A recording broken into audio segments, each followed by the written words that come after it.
You're joined by the Sweet Science, breaking our boxing one punch at a time. I'm powered by Fortress Boxing, and I am here with Dave Clement after his professional debut. Dave, I want to ask you first, how does it feel to finally open your account in the professional ranks? Yeah, it feels good. You know, it was a good 4 rounds against an experienced operator, former Southern Area champion. You know, he gave a good, fight. I tried to stick to the game plan and do as much as I want. Obviously, I would have loved to get a stoppage. That would have been nice in the cake, but we didn't. It was 4 valuable rounds. You know, I felt good in there. Probably, could have done a little bit with my right hand, throwing it straight instead of overhands and looking for the big shots, maybe a bit more calm, relaxed in there. But we work on that. We'll be back in the gym and then we work on those things, Well, one thing I got to mention, your opponent, he's no joke of opponent, a very tough opponent to have on a debut, Ross McGuigan. What do you make of him in there?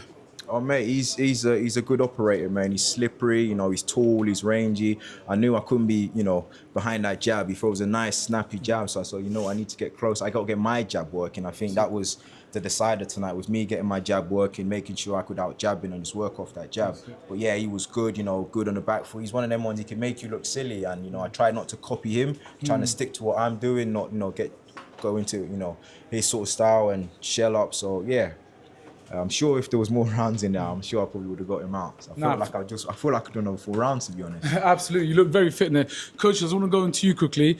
I mean, what was the game plan going into that fight? He performed. I can tell you guys were very chuffed with his performance, but what was the instructions? I mean, he pretty much executed everything that was asked of him in the corner. Obviously, we had Martin leading the corner, who encouraged Dave to make himself smaller, push up to his chest to close that distance, and that would open up the shots over the top as he got past Ross's long arms. And I think he'd done a great job of that. He was breaking the range, getting his feet in behind a stiff jab, into his chest, into his shoulder, into his body, and that really sort of dictated the pace of the fight. There's a couple of little things you can always criticise and add on, but we won't go into that on camera. That's something we'll discuss in the gym ourselves.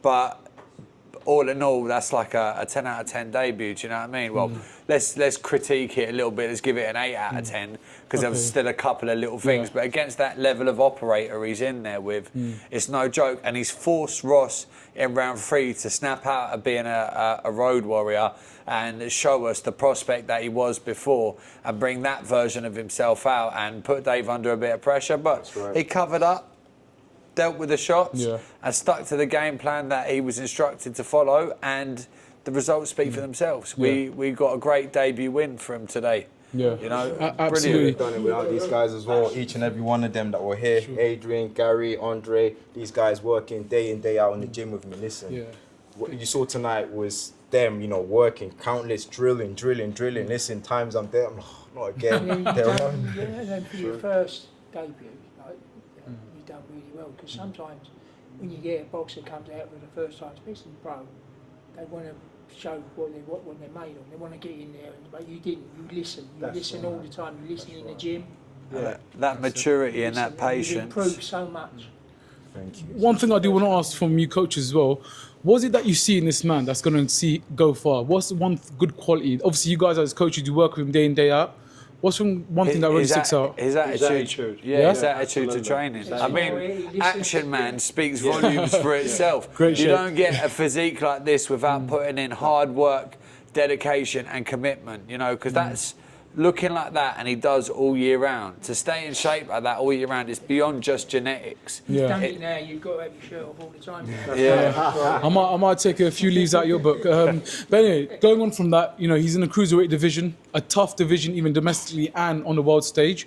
Is that something that, later on down the line, you're going to be looking at these big fights, you eyeing up a few guys? I'm not saying calling out anyone, but it's something to look out for. Absolutely. Let's let him get over this first victory first, then we can talk about later on, let's